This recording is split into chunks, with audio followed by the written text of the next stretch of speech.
بسم اللہ الرحمن الرحیم۔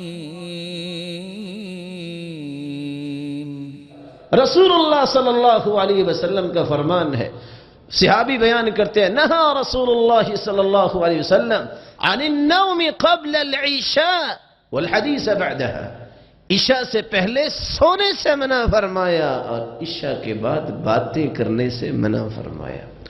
چار چیزیں مستثنا ہیں۔ عشاء کے بعد اگر تم نے بات کرنی ہے، چار چیزوں کی اجازت ہے۔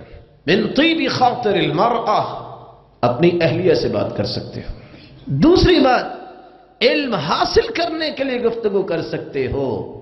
علمی مذاکرہ، عبداللہ ابن المبارک کہتے ہیں ہمیشہ کی نماز پڑھ کے بیٹھتے اور مذاکرہ علم کا کرتے، صبح کی اذان ہو جاتی اور اس وقت تک علم جاری رہتا۔